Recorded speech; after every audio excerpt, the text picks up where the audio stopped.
In this video, we're going to look at the derivatives of the Lin functions. So in other words, we're talking about functions like this. We're talking about y is equal to the natural log of x. I'm going to later talk about the natural log of 2x. So what do we get there?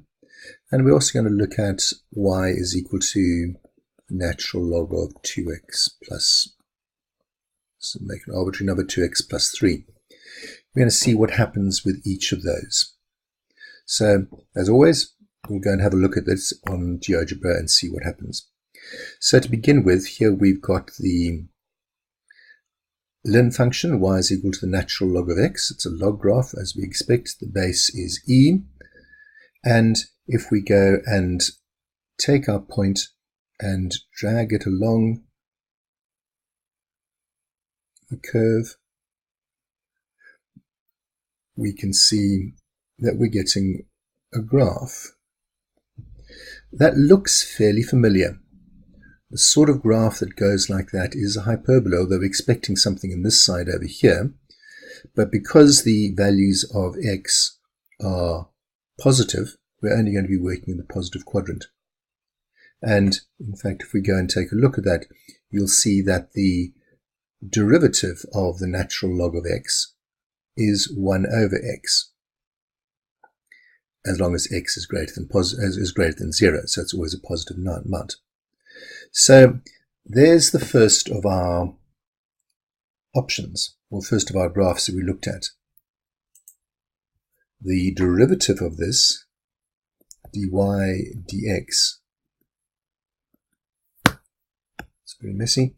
The derivative of dy dx is going to be 1 over x. Now, what happens when we go and look at y is equal to 2x? So here we've got the graph y is equal to the ln of 2x. I move the point A along, and once again I seem to be getting a hyperbola. So if I just go and highlight the hyperbola and see what we've got, we'll see that it actually fits exactly onto it. So the ln of 2x comes back as also just 1 over x. That seems a bit unusual, but yeah, that's the way things happen. And that's clearly what we're seeing in the graph. So dy dx in this case is still going to be 1 over x. Now what's going to happen in the third case when we deal with this function over here, y is equal to the ln of 2x plus 3. So I'm going to take my function, I'm just going to mend it slightly, so y is equal to 2x plus 3. And we know from the transformation work that we've done with graphs, by adding 3 over here, we're basically going to shift the graph over to the right-hand side, to the left-hand side. And so we have an asymptote that's lying down over here now. And let's see what happens to the derivative. So I move this point along. And we still seem to be having a hyperbolic type of curve, but that hyperbolic curve seems to have moved. So if we go and take a look, there's the hyperbolic curve that we've got. This hyperbolic curve has moved. So let's go and shift this. So let's go, and I'm expecting that it's most probably going to mirror what we've had up top over here. So I can say this is 2x plus 3. Close the brackets, and there we go. Now, that looks a whole lot better. It seems to be approaching the right sort of asymptote, but the graph appears to be a bit steeper.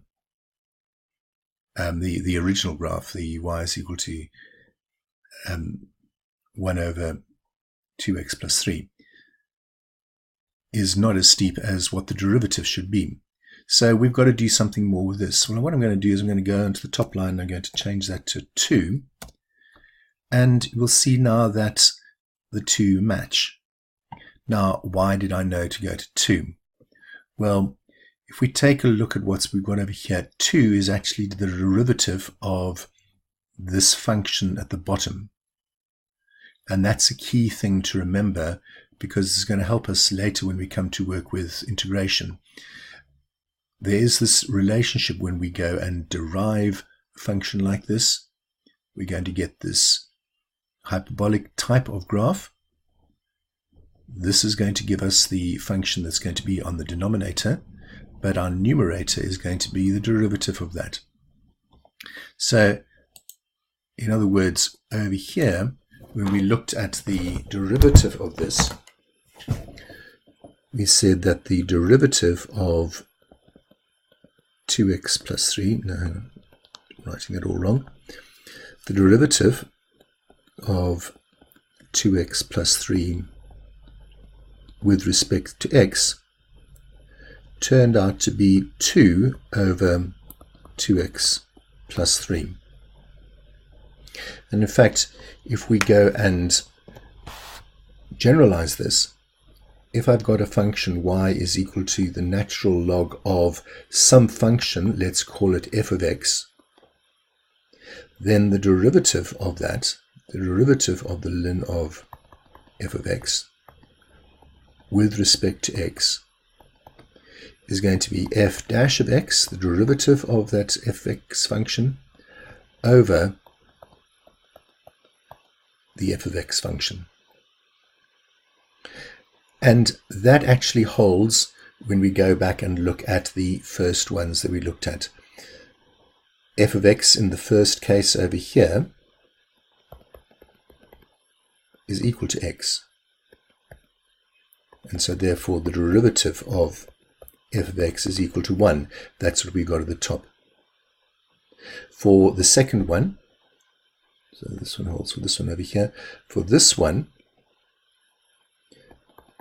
f of x was equal to 2x. If I go and take the derivative of f of x, it's going to be 2. And so my derivative, dy dx, is going to be 2 over that original f of x function, 2x plus 3. No, hang on, just 2x.